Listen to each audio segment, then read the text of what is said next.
Assalamualaikum warahmatullahi wabarakatuh. Saya Nanda Istiqomah dengan NIM 2902 150108 dari Prodi Akuntansi 2012 dengan Bapak dosen Darmainis SEMM.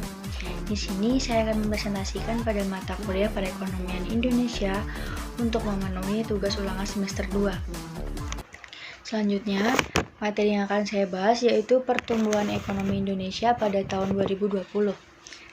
Penyebaran virus corona atau COVID-19 ini benar-benar membuat ekonomi dunia termasuk Indonesia terhantam di tahun ini.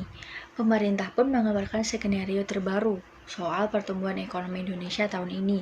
Skenario tersebut adalah skenario terberat dari pertumbuhan ekonomi tahun ini adalah dengan minus 0,4%. Selanjutnya, ada KSSK atau Komite Stabilitas Sektor Keuangan ini juga memperkirakan pertumbuhan ekonomi tahun ini turun jadi 2,3% dan lebih buruk bisa negatif 0,4%, sehingga kondisi ini menyebabkan penurunan kegiatan ekonomi dan berpotensi menekan lembaga keuangan karena kredit tidak bisa dibayarkan dan perusahaan alami kesulitan dari revenue. Untuk data pertumbuhan ekonomi Indonesia ini di tahun 2020 dapat disimpulkan ada indikator.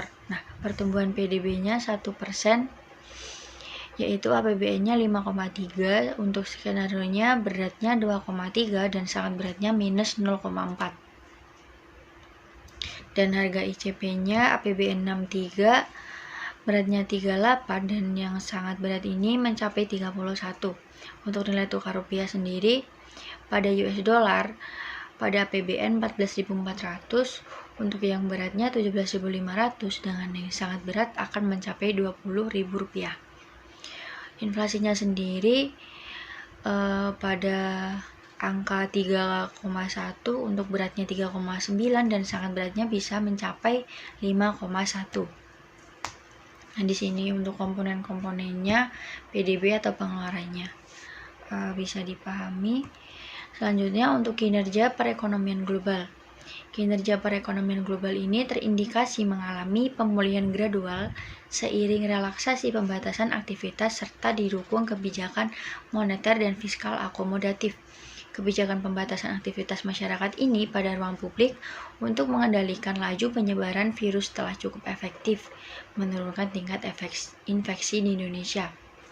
Karena sejumlah negara dengan kasus infeksi yang melanda mulai melonggarkan restriksi sejak Mei 2020, menyusul Tiongkok yang telah lebih dahulu melakukan relaksasi. Untuk pelonggarannya juga dilakukan untuk kembali menggerakkan perekonomian yang tertekan. Perbaikan ekonomi secara gradual juga didukung oleh kebijakan moneter longgar dan stimulus fiskal yang pasif untuk mengatasi dampak pada pandemi corona ini. Selanjutnya, untuk aktivitas konsumsi global ini membaik bertahap pada bulan Mei sampai Juni 2020, ditopang relaksasi pembatasan aktivitas dan stimulus kebijakan setelah tertekan dalam pada April 2020. Konsumsi global sempat terkontraksi tajam pada April 2020 akibat kebijakan containment measures, daya beli yang rendah, dan kepercayaan konsumen yang lemah. Pelemahan ini terjadi pada konsumsi jasa dan barang sehingga tekanan inflasi global juga masih rendah.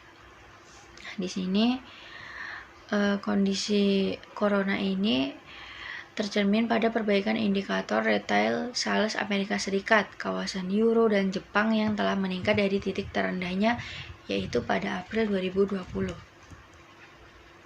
Kemudian ada dampak positifnya juga. Yang pertama, untuk mendorong pertumbuhan ekonomi pada negara berkembang, salah satunya adalah Indonesia. Kemudian mendorong pertumbuhan ekonomi dunia secara keseluruhan melalui perubahan lokasi industri yang lebih efisien. Selain itu, penanaman modal internasional menjadi lebih terbuka. Yang ketiga, menurunkan angka tingkat kemiskinan dunia. Hal ini dikarenakan dengan adanya peluang naiknya pendapatan suatu negara hasil dari perdagangan bebas dengan skala internasional. Dengan adanya globalisasi, harapannya sebuah negara lebih efisien untuk bersaing di pasar dunia, meningkatkan pendapatan berkapital global. Di sini juga ada dampak negatifnya, Yang pertama, meningkatkan ketimbangan pendapatan di sebuah negara, karena biasanya yang terdampak langsung oleh adanya globalisasi adalah lingkungan perkotaan. Walaupun dengan adanya globalisasi dapat berdampak pada ekonomi secara menyeluruh, namun risiko ketimpangan ini tetap saja bisa terjadi. Terjadinya ketimpangan pendapatan per kapita antara negara maju dan negara berkembang. Ada tingkat keamanan pekerjaan menjadi berkurang sebagai akibat dari ruang lingkup pasar yang sangat besar, sehingga sulit untuk memastikan keamanan ketika melakukan pekerjaan atau transaksi. Meningkatkan sensitivitas dan instabilitas ekonomi terhadap berbagai fenomena. Sebagai contohnya adalah teroris ataupun perang antar negara. Mekanisme penyesuaian ekonomi di sebuah negara menjadi tidak efektif karena sebuah negara harus bersifat fleksibel jika ingin mengikuti perdagangan dunia. Untuk kerusakan lingkungan yang timbul akan semakin besar mengingat banyaknya pihak yang terlibat selama proses produksi hingga konsumsi. Demikian presentasi dari Nadia mengenai perekonomian Indonesia pada tahun 2022 maupun 2020 yang berdampak pada perekonomian Indonesia dikarenakan ada wabah COVID. Jika ada penyampaian yang salah kata, saya mohon maaf dan terima kasih buat Bapak dosen.